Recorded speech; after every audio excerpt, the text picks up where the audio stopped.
филармония 1100 орунду. Бул жактагы филармонияга заложили 3200 кишиликти. Чоңдугу боюнча 57 000 чарчы метр. Бирок баасы 6 миллиард 800 доллар. 6 миллиард 800га эгер чоң мектептерди салганда, 500 миллиондук мектептерди салганда 14 мектептин акчасы. Бүгүнкү күндө өзүңүздөргө белгилүү болгондой эле мынакей Манас шаарында да мектептердин жетишпегендиги байкалууда. Туурабы? Анан азыркы учурда мынакей азыр нулевой канча нулевойдосуңар азыр, правильно? Анан ошол себептен биз ойлойбуз, бул курулушта азыр временно баягы проектин кайрадан карап чыгабыз. Муну кичиретиш керек. Бул биринчиден. Экинчиден, азыркы учурда проекттин кайра иштеп чыккычакты курулушту тоңдуруу маселесин азыр бүгүн карайбыз. Пока временно токтолуп турат. Филармонияныкы. Анан бул эмне себептен жасалып атат дегенде, биринчиден кандайдыр бир объект курулуштун астында ошонун технико-экономический обоснованиясы болот. ТОсу деген бар. Ошого жараша мунун керектүүлүгү биринчиден. Экинчиден ошол жерден акча табабы же таппайбы? Акча таппаса дагы өзүн камсыздай алабы деген нерсе маселе бүгүнкү күндө каралган эмес. Мисал катары айтып кетсек, Бишкек шаарында же Ош шаарында, Бишкек шаарында Бишкек шаарында эң чоң филармония болуп, мынакей 1100 орунду. 2 күндүн биринде концерт өткөн күндө дагы өзүн камсыздоого аябай мындайча айтканда маселе туруп турат.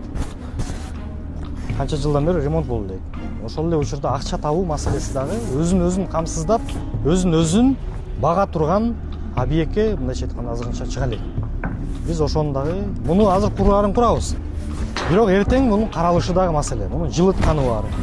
Ичиндеги суу, свет, кандайдыр бир ошол жакта артисттерди камсыздоо деген маселелер турат. Алардын баардыгы эчтекеси каралган эмес. Ошол себептен биз ойлойбуз, муну азырынча курулушун токтотуп, башка ошол акча каражаттарды социалдык маселелерди чечүү. Мисал катары айтып кетсек, ушул эле Жалал Абад облусунда канча деген райондордо мектептердин маселеси чечилди. Бала бакчалардын маселелери чечилди. Биз ошол акча каражаттарды ошол социалдык объектилерди камсыздоо боюнча жумшаган туура болот деп биз таянак чыгарып атабыз. Муну биз ачык айтышыбыз керекпиз, себеби эртең бул жөн эле мындай туруп калган, же акча таппаган, же өзүн камсыздабаган объектке айланып кетпеш керек. Бирок проектини кайра карап чыгабыз. Карап чыгып, чаканыраак, бирок жакшыраак мындай өзүн камсыздаган объектиге алып кетишибиз керекпиз.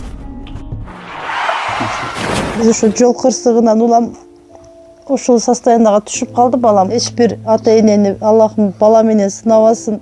Ассаламу алейкум, урматтуу кыргыз элим. Мен Кубанычбек кызы Кымбат. Мындан алдында сиздерден жардам сурап кайрылган элек. Ушу баламдын акыркы жолку ошо 4-чү операциясына жардам берип кетүүңүздөрдү суранам. Операция Түркия мамлекетинде болгондуктан бизге $45 000 акча каражаты керектелүүдө. Бизде андай акча каражат жок болгондуктан сиздерден жардам сурап кайрылабыз. Көптү көрсө көл болот дейт. Алланын ыраазычылыгы үчүн 5 сом 10 сом болсо да жардамыңыздарды аябаңыздар. Ушу балам бутуна туруп басып кетсин көптүн катарында. Сиздердин жардамыңыздар менен ушунчалык кыймылга келип отурат. Менин балам азыркы учурда башында аппарат менен жашап жатат. Баарыңыздардан Аллах таалам ыраазы болсун. Ушу баламдын басып кетүүсүнө себепкер болдуңуздар. Аллах таалам ыраазы болсун. Туткан орозоңуздар кабыл болсун. Аллах тааламды сыноосу экен, баарына шүгүр кылабыз. Биз алдамчы, мошенник эмеспиз. Бардык карта өзүмө караштуу, өзүмө таандык. М-банк 3197 кымбат К деп чыгат. Ошол эле номерде деньги бар.